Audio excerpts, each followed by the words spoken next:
ಈ ಒಂದು ಸಂದರ್ಭದಲ್ಲಿ ಶೇಷಾದ್ರಿಪುರಂ ಪ್ರಥಮ ದರ್ಜೆ ಕಾಲೇಜು ಕನ್ನಡ ರಾಜ್ಯೋತ್ಸವವನ್ನು ಆಚರಿಸ್ತಾ ಇದೆ.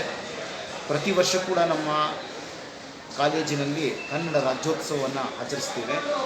ಅದರ ಜೊತೆಗೆ ಕನ್ನಡದ ಇಂಪನ್ನು, ಕನ್ನಡದ ಸವಿಯನ್ನು ವರ್ಷವಿಡೀ ನಮ್ಮ ಕಾಲೇಜಲ್ಲಿ ನಾವು ಆಚರಣೆಯ ಮೂಲಕ ಅನೇಕ ಕಾರ್ಯಕ್ರಮಗಳಲ್ಲಿ ಮಾಡ್ತಾ ಇದ್ದೇವೆ.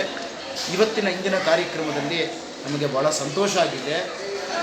ಕರ್ನಾಟಕದ ನಾಡಿನ ಹೆಸರಾಂತ ಚಿಂತಕರು, ಕವಿಗಳು ಮತ್ತು ಅನೇಕ ಸರ್ಕಾರದಲ್ಲಿ ಅನೇಕ ದೊಡ್ಡ ಹುದ್ದೆಗಳನ್ನು ಹೊಂದಿರತಕ್ಕಂಥ ನಮ್ಮ ರಾಜ್ಯ ಕಂಡಿರತಕ್ಕಂಥ ಕೆಲವೇ ಶ್ರೇಷ್ಠ ವ್ಯಕ್ತಿಗಳಲ್ಲಿ ಒಬ್ಬರಾಗಿರತಕ್ಕಂಥ ಸಿದ್ದರಾಮಣ್ಣ ಎಲ್.ಜೆ. ಅವರು ಬಂದಿದ್ದಾರೆ.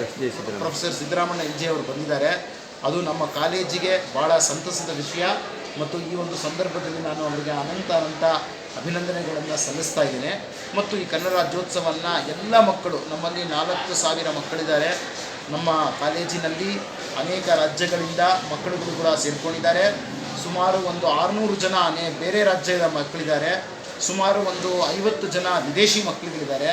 ಎಲ್ಲರೂ ಕೂಡ ನಮ್ಮ ಕರ್ನಾಟಕದ ಕನ್ನಡದ ಮಕ್ಕಳು, ಅನ್ಯ ರಾಜ್ಯದ ಮಕ್ಕಳು ಮತ್ತು ನಮ್ಮ ವಿದೇಶಿ ಮಕ್ಕಳು ಎಲ್ಲರೂ ಕೂಡ ಸೇರಿಕೊಂಡು ಈ ಕನ್ನಡ ರಾಜ್ಯೋತ್ಸವವನ್ನು ಆಚರಣೆ ಮಾಡ್ತಾ ಇದ್ದೇವೆ. ಇದು ಒಂದು ದೊಡ್ಡ ಹೆಮ್ಮೆಯ ವಿಷಯ. ಇದು ನಮ್ಮ ಕನ್ನಡ, ನಮ್ಮ ಕರ್ನಾಟಕ, ನಮ್ಮ ಭಾರತದ ಮುಕುಟದ ಮಣಿಯಲ್ಲಿರತಕ್ಕಂಥ ಕುವೆಂಪುರು ಹೇಳಿರತಕ್ಕಂಥ ಭಾರತದ ಮುಕುಟದ ಮಣಿ ಇದು. ಇಂತಹ ಕನ್ನಡವನ್ನು ಬೆಳೆಸಿ ಉಳಿಸಿ ನಮ್ಮೆಲ್ಲರ ಕರ್ತವ್ಯ ಅಂತ ಹೇಳ್ತಾ ನನ್ನ 2 ಶುಭಾಶಯಗಳನ್ನು ಈ ಒಂದು ಸಂದರ್ಭದಲ್ಲಿ ಹೇಳ್ತಾ ನನ್ನ ಮಾತನ್ನು ಮುಗಿಸ್ತೇನೆ.